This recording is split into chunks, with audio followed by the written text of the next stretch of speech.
따라하겠습니다. 살 길 있습니다.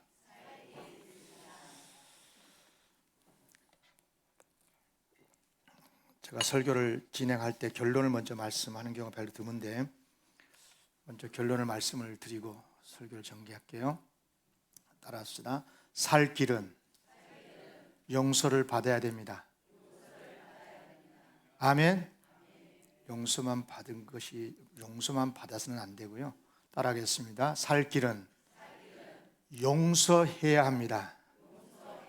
네, 오늘 결론이 그걸 딱 머릿속에 담고 설교를 들으면 되겠어요. 오늘 본문 말씀은 굉장히 어려워요. 해석하기도 어렵고 이해도 어렵고.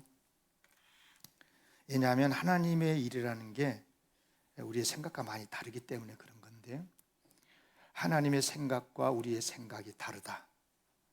이사야에서도 그런 말씀을 했잖아요. 그럼에도 불구하고 성경에 우리의 생각과 다른 하나님 말씀들이 많이 있는데, 오늘 본문도 마찬가지고, 그것은 그만큼 우리가 생각하지 못한, 우리가 생각해낼 수도 없는 그런 특별한 하나님의 메시지가 있기 때문이다. 그렇게 믿으시기를 바랍니다. 자꾸만 하나님을 믿는다는 성도들이 시대적인 어떤 상식과 도덕윤리적 그런 어떤 상식, 이런 걸 가지고 자꾸만 예수를 믿으려고 하니까 이게 부딪히고 이상하고 그래요. 그래서 교회 다니다가도 떨어지고, 세상 사람들은 그런다 치더라도 우리가 예수를 믿는 그리스도인은요, 하나님을 믿는 기준이 하나님의 생각에 있어야 되는 줄로 믿습니다. 아멘. 내 생각대로 예수 믿으면 안 돼요. 그래서 내 생각과 다르면 틀렸다고 그러고 그러면 안 돼요. 자, 이런 것을 꼭 전제를 하고 겸손하게 오늘 또 말씀을 들으면 큰 은혜가 있을 줄로 믿습니다. 자, 오늘 본문 내용을 이제 이해를 하려면 옛날 여호수아 시대까지 이제 거슬러 올라가야 되거든요. 이제 여호수아가 이제 모세를 뒤이어서 요단강을 건너고 가나안 땅을 정복해 가잖아요. 여리고성을 정복했어요. 아이성도 정복을 했어요. 그렇게 되니까 가나안 땅에 이미 오랫동안 정착해서 살고 있었던 기브온 사람들이 야, 이거 이스라엘 당해낼 수가 없겠다 싶어가지고 그걸 깨닫고 항복을 하려고 해요. 그렇지만 이제 이스라엘이 그들의 항복을 받아주지 않으니까 깨를 내는데 아주 거지 행세를 해가지고 여호수아를 찾아와서 우리는 저 멀리서 왔다고, 그렇게 거짓말을 해요. 그 거짓말에 속은 여호수아가요, 그들과 화친을 맺어요. 그런데 그 화친을 맺는 핵심 내용이 뭐냐면 절대 너희들을 멸하지 않고 우리와 함께 살게 하겠다는 거죠. 멸하지 않겠다는 거죠. 그러나 여러분, 거짓말이 오래 가겠어요? 3일 만에 들통이 납니다. 3일 만에. 기브온이 알고 봤더니 가까이, 가나안 땅에 가까이 있는 거예요. 성이 있는 거예요. 그러니까 그렇지만 이미 이제 맹세까지 했고 화친까지 맺었고 이러니까 멸할 수는 없고, 그래서 여호수아가 어떻게 하냐면 그들에게 노역을 시켜요. 그러니까 이스라엘 사람들 같이 살면서 나무도 패고 물도 깃고, 자, 이런 식으로 하면서 같이 살도록 해서 결국은 가나안 땅에 이스라엘 백성과 함께 기브온 사람들이 살게 되죠. 그렇게 세월이 흘러요. 그리고 이제 여호수아도 죽고 가나안 땅은 다 정착이 되고 사사 시대를 지나고 왕정 시대가 되고, 최초의 왕이 누구예요? 사울이었어요. 그런데 사울이 왕이 되고 나서 기브온 사람을 다 학살을 시키는 거예요. 이유는 오늘 본문에도 나오지만 이스라엘과 유다 족속을 위해서 그렇게 했다는 거죠. 그들의 땅을 빼앗아 가지고 이제 이스라엘 사람들을 주려고 한 거죠. 그러니까 하나님이 화가 나셨어요. 그래서 이제 이스라엘 백성들에게 큰 벌을 내리셨는데요. 그 벌을 죄를 지은 사울 시대 때 내리지 않고 사울이 죽어서 떠났고 이제 그 유명한 선군인 다윗 시대 때에 하나님께서 벌을 내리셔요. 나라가 평안한 가운데 이제 잘못된 사울왕도 끝났고 성군인 하나님의 마음에 합당한 다윗이 왕이 됐는데 나라가 평안한 가운데 있을 때 벌을 내리셔요. 그 내용이 오늘 본문 21장 1절에 나오죠. 제가 읽어볼게요. 주목해서 보세요. 다윗의 시대의 해를 거듭하여 3년 기근이 있으므로 다윗이 여호와 앞에 간구하매 여호와께서 가르쳐 줍니다. 이유가 뭔지. 이는 사울과 피를 흘린 그의 집으로 말미암음이니 그가 사울이 기브온 사람을 죽였음이니라 하시니라 그랬어요. 참 다윗은 훌륭한 신앙이었던 것 같아요. 뭐냐면 3년이나 계속해서 멈추지 않고 기근이 되니까 여러분 생각해 보세요.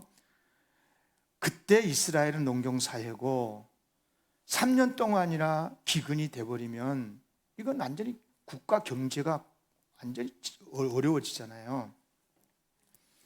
아, 이건 뭔가 하나님의 심판이다 느낀 거죠. 그래서 하나님 앞에 기도해서 물어보는 거예요. 하나님, 이유가 뭡니까?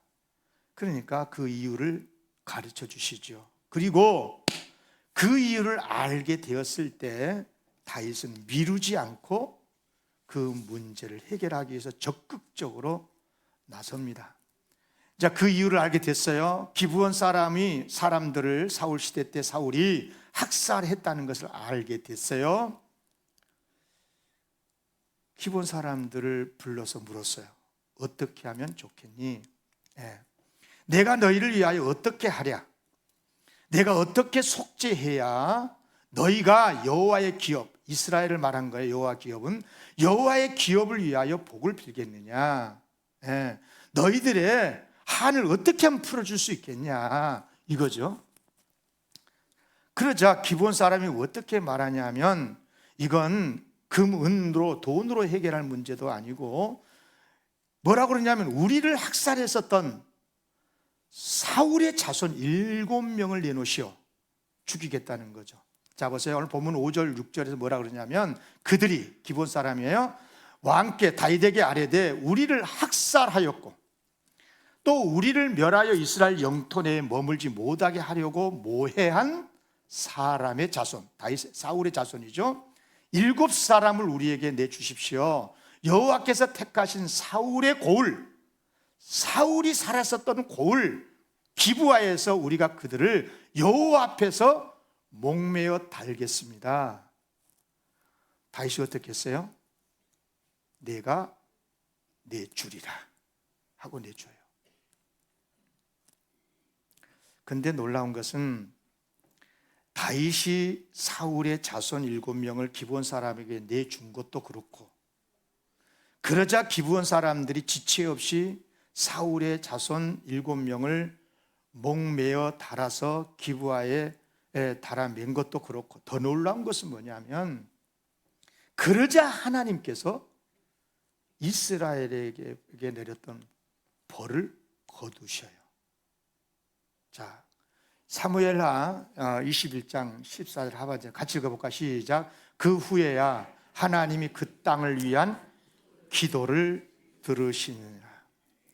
자, 여기까지가 이제 본문 내용인데요. 자, 본문 배경의 내용이에요. 자, 이제 그러면 이제 이런 이야기, 역사 이야기를 우리가 생각을 해보면서 여러분 어떻게 생각하십니까? 이해가 좀 잘 됩니까? 우선 이해가 쉽지 않는 게 몇 가지 있어요. 우선 기브온 사람들을 누가 죽였어요? 사울왕이 죽였잖아. 그것도 오래전에 있었던 이야기예요. 그렇잖아요. 사울은 이미 죽어갔고. 그런데 왜 그 죄의 대가를 사울의 자손이 져야 돼요? 아버지, 할아버지 때 지은 죄를 왜 자식 때, 손자 때 그 벌을 받냐 그 말이에요. 여러분 잘 들으셔야 돼요. 여러분 자식들, 손자들한테 그 어려움 안 주려면 여러분 그것도 비참하게 죽임을 당하잖아요. 그죠? 여기 참 쉽게 이해할 수 없는 어려운 이야기인데요. 그러나 이제 우리는 하나님의 절대 주권을 믿는 사람들이니까 또 하나님께서 하시는 역사니 받아들이지 않을 수도 없고요. 솔직히 그렇잖아요. 하나님의 나라고 하나님의 기업이고, 그러니까 하나님의 뜻대로 하시는데 우리가 뭐라고 그러겠어요. 다만 우리가 믿는 것은 뭐냐면 하나님은 선하시다, 하나님의 하시는 일은 옳다라고 믿는 믿음이 우리에게 있잖아요. 그렇다면 이런 사건을 통해서도 분명히 하나님이 이루시고자 하는 뜻이 있을 거다, 선을 이루신다라고 우리는 이제 믿는 건데요. 그래야 믿는 사람들이죠. 그래서 이제 오늘 본문에서 우리는 이런 쉽게 이해하기가 어려운 이런 비참한 사건을 통해서 우리가 하나님의 매우 중요한 뜻을 배우게 되는데요. 자, 여러분요, 우리는 하나님 믿는 사람들인데요, 하나님에 대한 기본적인 신앙인이라면 기본적인 지식이 있어요. 하나님은 이런 분이시다라고 하는 기본적인 신지식이 있는데, 그 대표적인 가운데 하나가 뭐냐면 하나님은 절대로 죄를 싫어하신다. 믿습니까? 진짜예요, 진짜. 하나님은 진짜로 죄를 싫어하셔요. 네. 아무리 당신이 사랑하시는 아들이고 딸이고 아무리 복을 주고 싶어 하신다고 해도요, 만약에 우리에게 죄가 있잖아요, 그러면 복을 거두셔야 하나님. 주시려고 했다가도 안 주고, 줬다 하더라도 빼앗아 버려. 그럴 정도로 하나님이 죄를 싫어하셔요. 예. 그러면 언제 복을 주시냐 그러면 우리가 지은 죄, 악을 해결한 다음에 복을 주셔요. 그러니까 그래야만이 진짜 그것이 복이거든요. 예. 그렇다면 우리는 오늘 본문 말씀을 통해서 가장 먼저 배워야 할 것이 있습니다. 꼭 배워야 되고 반드시 알아야 돼요. 이걸 그렇게 믿고 사십시오, 그냥. 그게 뭐냐면 하나님의 복을 받는 비결의 출발은 죄의 문제를 해결하는 것이다. 아멘. 죄의 문제를 해결해야 하나님의 복을 받는다니까. 사실 우리 하나님은요, 진짜 우리에게 복 주고 싶으시거든요. 진짜 복을 주시고 싶어 하시고, 아니 우리의 실수로 인해서 복을 잃어버렸다고 할지라도 그 복을 회복시키기를 원하시는 것이 하나님의 뜻이에요. 하나님이 바라심인 거예요. 생각해 보세요. 여러분 다 자녀들이 있잖아. 여러분들 아무리 미운 자식이라도 자녀가 복을 받아서 형통하게 살기를 바라지 않겠어요? 우리 하나님은 우리 아버지시잖아요.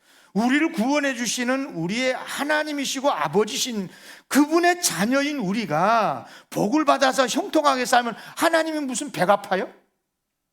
그렇지 않아요. 하나님은 진짜 우리가 잘 되기를 바라시는 거고 복 받기를 원하셔요. 믿으시길 바랍니다. 문제는 뭐냐면 자녀란 것들이 죄를 지어요. 그것도 아주 잘못된 죄를 지었을 때 우리 하나님은 죄를 싫어하신다고 그랬잖아요. 정말 싫어하시거든요. 그래서 죄의 문제를 해결한 다음에, 그런 다음에 복을 주기를 원하신다 그 말입니다. 그러니까 무슨 말이냐면, 정리하면 하나님은 정말 우리에게 복 주기를 원하시고요, 복을 주셔요. 그런데 먼저 죄의 문제 해결하라는 겁니다. 죄의 문제 해결하라. 그렇다면 우리에게 숙제가 있어요. 뭐냐면 우리는 복 받기를 원하고 또 하나님은 우리에게 복 주기를 원하시는데, 그래서 복을 받았고 또 받아야 되겠고, 그런데 받은 복 뺏기면 안 되잖아. 받는 것도 중요하지만 받은 복 잃어버리면 안 되잖아요. 그러니까 우리는 우리에게서 복을 빼앗아가고 또 복을 잃게 만들고 복을 못 받게 만드는 죄란 게, 이 죄란 놈을 알아야 돼요. 우리가 죄인이죠. 죄인 아닌 사람이 여기 있어요. 죄인이죠. 자신이 없어요? 자존심 상해? 다시, 죄인이죠. 맞죠? 나도 모르고 여러분도 다 잊어버렸겠지만 우리 죄인이었다.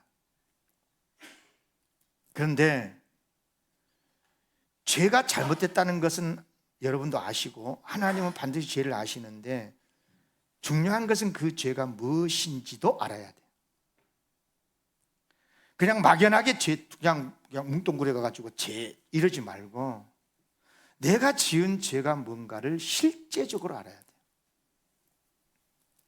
오늘 본문에서 이스라엘이 무슨 죄를 지은 거예요? 어떤 죄였어요? 사울 왕이 하나님께 맹세한 약속을 어기고 기브온 사람을 학살했잖아요. 자기 나라 이스라엘 사람들에게 땅을 주려고, 유익을 끼치려고, 내 나라를 위해서 남의 나라, 형제 이웃 나라를 죽이는 거예요. 그러니까 세 가지 죄가 있는데요. 하나는 뭐냐면 일단 약속을 어겼고, 그죠? 약속 어겼잖아요. 여호수아 시대 때 약속한 거죠. 이건 민족과 민족 간의 약속이야. 국가 약속이다 그 말이에요. 그런데 약속 어겼어요. 다른 민족을 해쳤어요. 또 하나는 뭐냐면 그것도 왕이 그랬어요. 나라의 지도자가 그랬단 말이에요. 그러니까 기브온 사람들이 너무너무 괴로운 거죠. 네. 세력이 약하니까 싸울 수도 없고 전쟁할 수도 없고 이스라엘을 원망해요. 하늘에 그들의 원한이 사무쳐요. 여러분요, 고통을 당한 사람의 원망이 하늘에 사무치잖아요. 세상적인 표현은 그렇게 하지만 이 말은 무슨 말이냐면 하나님에게 죄가 고발된다는 거거든요. 하나님에게 죄가 알려졌다는 뜻이잖아요. 그러면 하나님께서 뭘 하시겠어요? 어떻게 하시겠어요? 이스라엘 백성은 당신의 백성이고 기브온 사람들은 남의 나라 사람들이고 그러니까 하나님 가만둡니까? 우리 하나님 그러지 않아요. 우리 하나님께서는요, 기브온 사람들을 그 고통을 들으시고 아시고 이스라엘 백성이 당신의 백성이기는 하지만 벌을 내리셨는데요, 3년 동안이나 기근이었어요. 연속. 여러분, 한 해 기근이고 그 다음에는 좀 농사 잘 되고 그 다음에 기근, 그런 것은 그냥 괜찮아. 3년 내리 망해보세요. 이거 해보기 어렵습니다. 여러분, 우리가 누군가에게 약속을 어기고 또 고통을 주고 그렇게 했을 때, 그래서 그 사람들이 그 고통을 주는 우리를 원망하고 저주를 한다면 그 무서운 일인 겁니다. 진짜 무서운 일이에요. 심각한 문제입니다. 왜냐? 하나님은 고통당한 그들의 신음소리를 들으시거든요. 여러분, 이스라엘 백성을 하나님께서 이제 애굽에서 430년 동안 고통을 받고 노예 생활할 때 하나님이 이제 이스라엘 백성을 그들을 구원해 주시려고 모세를 부르시잖아요. 그런데 하나님께서 모세에게 무슨 말씀을 하시냐면, 자, 6장 5절, 출애굽기 6장 5절 다 같이 읽으셔야 돼요. 시작. 이제 애굽 사람이 종으로 삼은 이스라엘 자손의 신음소리를 내가 듣고 나의 언약을 기억하노라. 그러니까 하나님께서는, 언약은 약속이잖아요. 그러니까 약속대로 아브라함에게 약속해 준 것처럼 당신의 후손, 이스라엘 아브라함의 후손을 애굽에서 크게 민족을 이루고 출애굽을 시켜 주시는 것이 하나님의 플랜이에요. 하나님의 계획이야. 언약이라고요. 그럼 그렇게 하실 거예요. 그런데 성경에 모세에게 뭐라고 말씀하셨냐면, 그런데 이스라엘 자손의 신음소리를 내가 듣고, 하나님이 그 탄식을 듣고 그의 언약을 기억하고 출애굽의 역사를 일으키시겠다는 거거든요. 여러분, 누군가에게, 특히 약자에게 피해를 주고 고통을 주고 원망을 들을 만한 일이 있다면 해결해야 됩니다. 진짜입니다. 안 그러면 복 못 받습니다. 그들의 신음소리는 예면해버리고 나는 다 잊어버려. 그 사람은 지금 고통 속에서 사는데 자기만 나는 이제 하나님 믿고 회개했어, 그리고 하나님의 복을 받겠다고 하는 거 하나님 보실 때 가증스럽고요. 아무리 기도해도 소용없어요. 응답 안 해주셔요. 하나님은 안 들으셔요. 물론 우리가 죄인인 줄 알고 죄를 지은 것을 나는 알 거 아니겠어요? 그러니까 하나님 앞에 회개할 수 있어요. 회개도 해야 돼요. 하나님 앞에 정말 회개해야 돼요. 그러나 회개를 했다면 적극적으로 그 문제를 구체적으로 해결하기 위해서 노력을 해요. 그래야 하나님이 응답해 주십니다. 아멘. 다시 사무엘하 21장 14절 다 같이 읽겠습니다. 시작. 그 후에야 하나님이 그 땅을 위한 기도를, 아멘, 아멘. 그만큼 하나님은 죄를 싫어하신다는 거잖아요. 그죠? 그리고 죄의 문제를 해결하라는 것입니다. 우리 하나님께서는 죄의 문제 해결하도록 하기 위해서 예수님 보내셨거든요. 자기 하나밖에 없는 독생자를 세상에 보내시고 십자가에 죽게 하실 정도로 죄의 문제를 심각하게 하나님은 생각하시고 그 문제를 해결하기를 하나님이 적극적으로 개입하신다, 그 말입니다. 그런데 그리스도인들이 죄를 가볍게 여기고 죄 문제, 난 하나님의 회개했으니까 나는 죄 문제 해결 안 해도 돼 하고 가볍게 여기면 안 된다, 그 말입니다. 또 할 것이 있는데요, 사울이 죄를 지었잖아요. 근데 그러면 사울한테 벌을 주셔야 되는데 왜 이스라엘 백성에게 고통을 줍니까? 그것도 사울 시대도 아니고 사울은 죽어서 가버렸고, 전 정부가 잘못했으면 전 정부를 심판해야지 하나님이 왜 다음 정부 때 고통을 당하게 합니까? 똑같은 이야기예요. 여러분, 여기서 우리는 매우 중요한 진리를 배우게 되는데요, 하나는 뭐냐면 일단 지도자의 책임이 얼마나 크냐 하는 기본적인 생각을 가져야 돼요. 물론 지도자의 죄만 나라의 백성에게 악영향을 미친 건 아닌 거고요. 아간 같은 경우는 지도자도 아니었잖아요. 그냥 뭐 전쟁을 수행하는 군인에 불과했는데, 그런데 하나님께 바친 물건을 땅에 숨기고 도둑질을 했잖아요. 그런 이유로 이스라엘 백성이 엄청 어려움을 당하거든요. 아이성 전투에서 그만 피하고 말잖아요. 그 큰 여리고 성을 정복할 때는 피 한 방울 흐리지 않고 승리했었던 이스라엘인데, 작은 아이, 말 그대로 아이야 그냥 작은 아이 성을 싸움에서 피하고 말잖아요. 많은 사람도 죽고요. 그것 때문에 이스라엘 백성들이 얼마나 절망에 떨어졌는지 몰라요. 보세요. 평범한 한 사람의 죄 때문이라도 공동체 전체가 어려움을 당하고 하나님 벌하신다면 하물며 나라의 지도자의 죄가 얼마나 크겠어요. 여러분, 진보 보수 싸움으로 보지 마세요. 제가 봤을 땐 그게 아니에요. 여러분, 깊이 생각하셔야 돼요. 하나님이 얼마나 죄를 싫어하시는지 여러분 아십니까?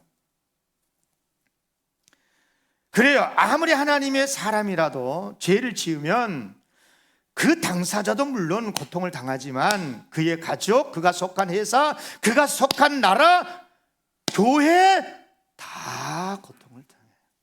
그러면 도대체 하나님 왜 그러시는가 하는 거죠. 하나님은 왜 그러신 것 같습니까? 하나님은요, 한 사람의 잘못도 고쳐서 그 사람을 복되게도 하시길 원하시지만 그 사람 때문에 다른 사람이 죄를 짓고 그러기를 원치 않으셔요. 하나님은 모두가 다 하나님의 백성이 거룩하게 살기를 원하시고 또 하나님의 복을 받아서 누리기를 원하십니다. 아멘. 그래서 많은 경우에 그렇게 하셔요. 또 하나 좀 이해가 쉽지 않는 부분인데요, 사울의 죄 때문에 온 나라가 기근의 벌을 받아서 고통에 빠지는 것도 그렇지만 사울이 지은 죄인데 사울의 자손들이 죄의 대가를 받아요. 그것도 많은 세월이 흘렀는데. 자, 다윗이 이 말씀을 기억했던 것 같아요. 다윗이, 자, 같이 읽어봅시다. 민수기 35장 33절 시작. 너희는 너희가 거주하는 땅을 더럽히지 말라. 피는 땅을 더럽히나니 피 흘림을 받은 땅은 그 피를 흘리게 한 자의 피가 아니면 속함을 받을 수 없는. 그러니까 기브온 사람들의 그 원한도 원한이지만, 사울이, 이스라엘의 왕이 자기가 한 건 아니지만 자기 앞에 있었던 왕인 사울이 기브온 사람을 학살하는 이 피 흘림, 그렇다면 결국은 피 흘림을 받은 땅은 그 피를 흘리게 한 자의 피가 흘러져야 속함을 받는 거구나, 이런 말씀을 깨닫고 힘들었겠지만 솔직히 그렇지 않겠어요? 네. 사울 자손의 목숨을 빼앗음으로써 하나님의 벌이 그치고 다시 이스라엘이 회복되기를, 그래서 가감하게 결단을 하지 않았겠나. 또 좀 이해가 쉽지 않는 게 있는데요, 다윗의 시대의 심판을 받은 거예요. 자, 보세요. 아까도 말씀드렸지만 죄를 범한 사람은 사울인데, 다윗이 왕이 돼가지고 지금 나라가 평안하고 한참 지금 경제적으로 잘 돼야 되고 하나님을 잘 믿고 있고, 그런데 그때 다윗 시대에 3년씩이나 계속 연이어서 기근이 든다. 여러분, 다윗은 역시 신앙의 사람이라 빨리 영적인 감동이 있는 거죠. 그래서 하나님 앞에 물었고 이유를 알았고 이유를 해결하기 위해서 적극적으로 나서는 건데, 여러분 어떻게 생각하십니까? 여기에서 우리는 세 가지 진리를 배우게 되는데요, 다 같이 따라하겠습니다. 따라합시다. 하나님의 정의는 반드시 이루어진다. 여기에 대해서는 여러분 너무 잘 아니까 나 설명 안 해요. 하나님의 정의는 반드시 이루어집니다. 믿습니까? 네, 반드시 그래요. 두 번째, 이것도 여러분 잘 아실 수 있어요. 따라합시다. 하나님은 약자의 원한을 반드시 풀어주신다. 이건 예수님께서도 말씀하셨어요. 누가복음 18장에 뭐라 그러냐면, 하물며 하나님께서 그 밤낮 부르짖는 택하신 자들의 원한을 풀어주지 아니하시겠느냐. 그들에게 오래 참으시겠느냐? 내가 너에게는 오니 속히 그 원한을 풀어주시리라. 누가? 하나님이. 아멘. 그래, 하나님은 약자의 원한을 풀어주셔요. 그런데 세 번째가 중요해요. 첫 번째가 뭐라 그랬어요? 하나님의 정의는 반드시 이루어진다. 두 번째, 약자의 원한을 하나님 반드시 풀어주신다. 세 번째는 뭐냐? 우리 믿는 사람들이 잘 들어야 돼요. 세 번째는, 하나님은요, 그렇게 사랑하시는 당신의 백성이라도, 당신의 핏값으로 사신 교회라도 잘못했으면 벌을 줘서라도 고쳐서 더 큰 복을 받게 하셔요. 아멘. 아멘. 잘못했는데도 막 복을 그냥 팍팍 줘버리면 안 되는 거예요. 궁극적으로 하나님은 우리에게 복 주기를 원하시고 반드시 복을 주시는데, 그런데 문제는 죄가 있잖아요. 그러면 그 죄 해결해야 된다는 거죠. 그런데 그 회개 빨리 깨닫고 회개하고 고치면 되는데 안 고쳐. 시대가 지나 정권이 바뀌어, 나라 왕조가 바뀌어. 그래도 하나님은 기억하신다 그 말입니다. 그래서 벌을 주셔서라도 더 큰 복 받는 이스라엘이 되게 하신다 그 말이에요.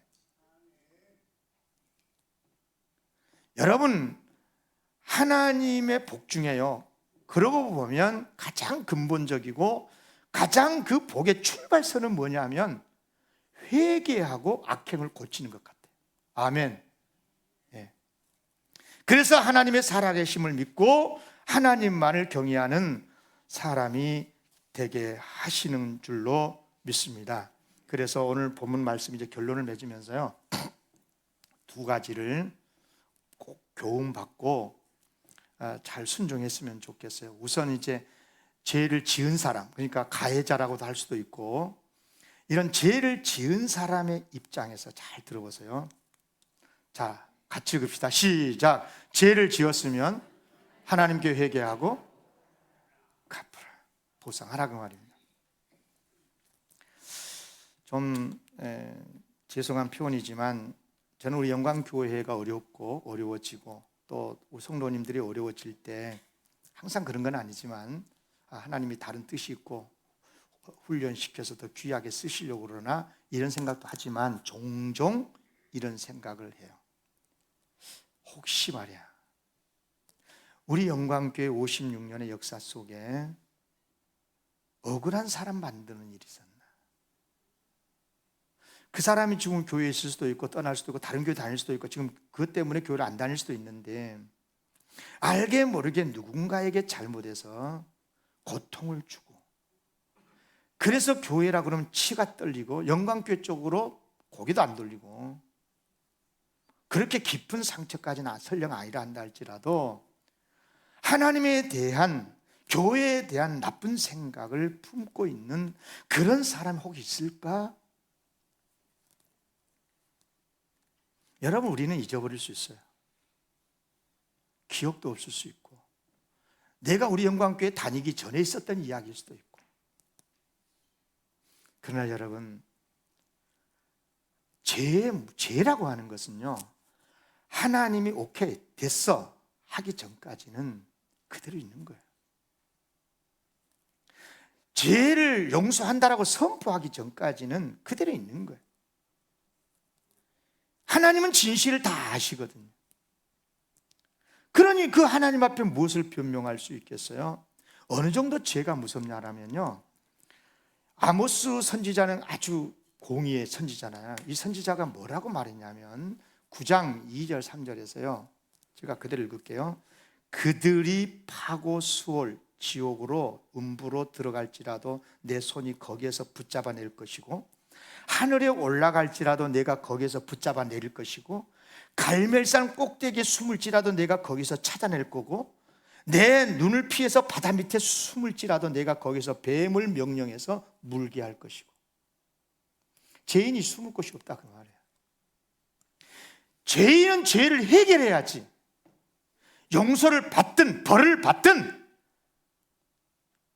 하나님의 방법으로 죄가 해결이 돼야 된다 그 말입니다. 죄라고 하는 것이 얼마나 무서운 것인지 모르는 거예요. 우리를 망하게 하는 핵심이거든요. 그게 키어. 그러므로 여러분 아예 그렇게 생각하십시오. 죄를 짓고도 잘 살 거라 생각하면 안 돼요. 절대 안 돼요. 진짜 그렇게 만약에 알고 교회 다니면 10년 20년 자도 소용이 없는 거예요. 물론 사랑의 하나님이시기 때문에 또 우리의 죄를 용서해 주시기를 원하신 하나님이시기 때문에 우리가 회개하면 반드시 용서해 주십니다. 아멘. 그러나 자기가 지은 죄에 대해서 회개할 생각도 않고 아니 전혀 그 죄에 대한 미안함도 없고 고통도 느끼지 않고 내가 잘못한 것으로 인해서 고통을 당한 사람이 엄연히 있는데 그 사람에게 미안하기는커녕 사갈 마음도 없고 그런 사람 하나님 용서하시겠어요? 어림도 없죠. 여러분 죄를 두려워하는 마음이 있기를 바랍니다. 진짜입니다. 진짜 그래요. 여러분의 고통스럽게 하기 위해서 설교하고 있는 게 아니고요 진짜 하나님은 죄를 미워하십니다. 그러면 우리가 회개해야 한다라고 하는데 회개는 어떻게 하는 거냐 하는 겁니다. 회개를 어떻게 해야 되는 것입니까? 사울처럼 자손이 그럼 해를 당하고 죽임을 당하고 목매어 달아 죽어야 됩니까? 아버지가 지은 죄 때문에 할아버지가 지은 죄 때문에 참으로 여기에서 이제 하나님의 복음을 들어야 할 시간입니다. 사울은 자손이 죽어야 해결됐지만 사울의 죄는 우리의 죄는요 우리를 위해서 죽으신 분이 계세요. 하나님의 아들 예수님이 죽으셨어요. 믿습니까? 예수님께서 여러분과 저의 죄를 짊어지시고 십자가에 달려 죽으셨어요. 그러므로 우리나 우리 자신이 따로 죽을 이유는 없어요. 그렇다고 해서 룰루랄라 내가 지은 죄 잊어버리고 내 마음대로 잘났다고 그럴 수는 없어요. 반드시 두 가지를 해야 돼. 하나는 하나님 앞에 무릎 꿇고 얘기해야 돼. 하나님, 우리 예수님의 은혜 감사합니다. 그러나 저의 죄를 용서해 주십시오. 예수님의 십자가 보혈로 씻어 주십시오.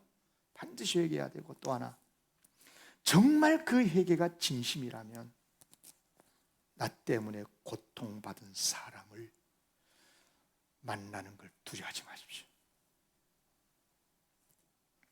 그리고 할 수 있는 한 보상도 해야 되고 원한을 풀도록 해야 돼. 그럴 때 피해자는 어떻게 해야 되냐? 가해자가 예를 들어서 나에게 고통을 준 사람이 진심으로 회개했을 때 반드시 용서해야 됩니다. 더 나아가서 가해자를 위해서도 기도를 해줄 수 있어야 돼요. 그래야 가해자도 복을 받습니다. 착각하지 마십시오. 여러분, 굉장히 중요한 메시지예요. 가해자는 피해를 준 사람, 자기가 피해를 줬기 때문에 그 벌을 받는다라고 생각하죠, 여러분. 그러면 가해자는 내가 피해를 받고 누군가에게 고통을 당했으니까 나는 복을 받습니까? 가해자는? 착각하지 마세요. 가해자라고 해가지고, 가해자는 벌을 받고 가해자는 벌을 받고 피해자는 복을 받는다 생각하지 마세요. 성경에 어디도 그런 말씀 없어요. 가해자가 있으면 피해자가 있고, 피해자가 무슨 생각을 하겠어요? 나는 피해자다. 저놈 새끼, 저 새끼, 그것 누구 때문에 그러면서 마음에 한을 품고, 누구 때문에 내가 망했어? 내가 이렇게 어려움을 당하는 건 누구 때문이야? 여러분, 그 심령 속에 하나님의 복이 임하겠어요? 절대 그럴 수 없죠. 원한의 고통에서 하나님의 용서가 안 되면 자유가 안 돼요. 그러니까 피해자일지라도 진짜 복을 받기를 원하시면 나에게 고통을 준 사람이 용서를 빌었을 때 반드시 용서해야 되고, 그리고 원한을 풀어야 되고, 그래야 그 원한에서 자유가 되고, 그래야 진짜 하늘의 복을 받게 되는 줄로 믿습니다. 여러분, 욥 이야기 잘 알잖아요. 욥이 이런저런 고통 때문에 얼마나 힘들었습니까? 그때 친구들이 찾아왔죠. 당연히 위로하려고 왔어요. 그런데 도리어 욥을 막 비난을 하고 네가 죄를 지었으니까 이런 고통을 당했지, 큰 상처를 줬어요. 나중에 그 친구들이 잘못됐다는 걸 하나님께 책망을 듣죠. 그럴 때 이제 그리고 이제 욥에게 용서를 구하는데요. 중요한 것은 뭐냐면 자기에게 말할 수 없는 고통에 소금 뿌렸던 그 못된 친구들을 욥이 어떻게 한 줄 아십니까? 이 자식들 너희가 무슨 친구냐 하지 않았어요. 그렇게 하지 않고 그들을 위해서 기도했어요. 그 친구들을 용서했어요. 보복하지 않았어요. 그들을 위해서 기도했어요. 그럴 때 하나님께서 욥에게 갑절의 복을 주신 줄로 믿습니다. 욥이 갑절의 복을 받는 이유가 고통 속에서 그래도 믿음을 지키고 하나님을 믿었기 때문에 복을 받는 것도 있지만, 갑절의 복을 받는 것도 있지만요, 실질적으로 욥이 언제 갑절의 복을 받냐 그러면 자기에게 소금 뿌렸던 그 못된, 나에게 고통을 주는 시어머니도 싫지만 소금 뿌리는 시누이, 근데 그까지도 용서하고 마음의 환을 풀었을 때 하나님께서 욥에게 갑절의 복을 주셨어요. 아멘. 꼭 기억하시고요. 두 번째, 다 같이 읽읍시다. 시작. 고통을 당했으면 하나님의 정의를 믿고 낙심하지 말라. 그리고 용서하라. 아멘. 길게 설명하지 않겠습니다. 저는 이 설교를 준비하면서 예수님의 십자가의 은혜를 깊이 묵상했습니다. 여러분, 예수님의 십자가 은혜는 누가 받는 겁니까? 의인이 받습니까? 죄인이 받습니까? 죄인이 받죠. 그러면 우리가 이런 생각을 하게 됩니다. 가해자는 죄인이고 피해자는 죄인이 아니고, 이런 생각을 하게 됩니다. 그래서 여러분에게 물어볼게요. 누구에게 더 십자가의 은혜가 큰 은혜가 될까?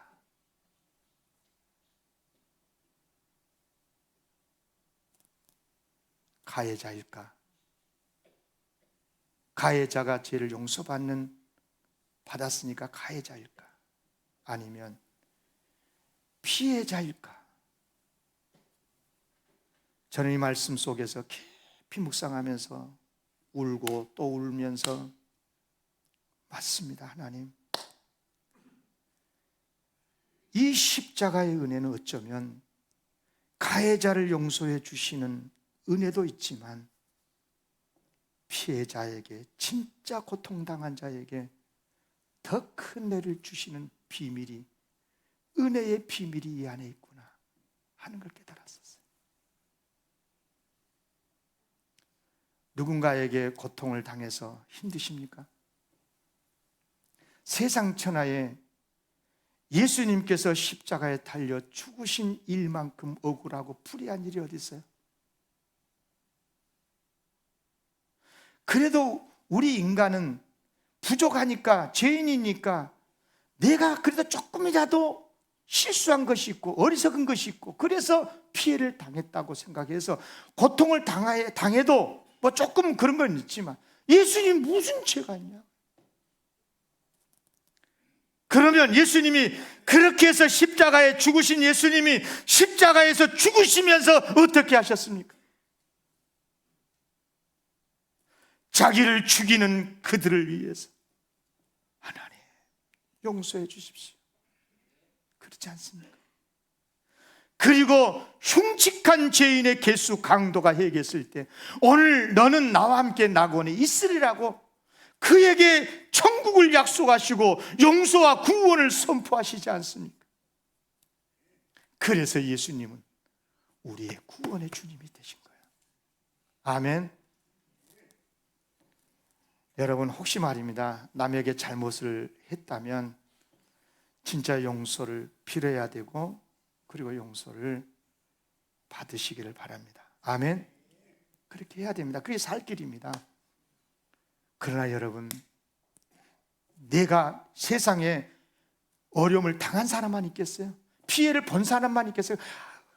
여러분은 피해만 봤습니까? 지금까지 누구에겐가는 피해를 안 줬습니까? 여러분, 피해를 당해서 내가 지금 이런 고통을 당했다고 생각하시는 분이 계십니까? 그래서 잠 못 이루고 고통당하는 성도들이 있습니까? 하나님을 바라보시고 예수님의 십자가를 깊이 묵상하면서 따라하겠습니다. 용서를 선포하라. 아멘. 그리고 그 사람을 용서해 달라고 하나님 앞에 기도하십시오. 이루 말할 수 없는 하나님의 은혜와 복이 확 열리게 될 줄로 믿습니다. 이런 은혜가 있어야 진짜 기독교인이고, 그래야 교회고, 그래야 하나님의 나라가 이루어지는 줄로 믿습니다. 따라하겠습니다. 살 길이 있습니다. 기도하겠습니다. 하나님 아버지, 감사합니다. 오늘 우리에게 귀한 말씀을 주셔서 감사합니다. 하나님.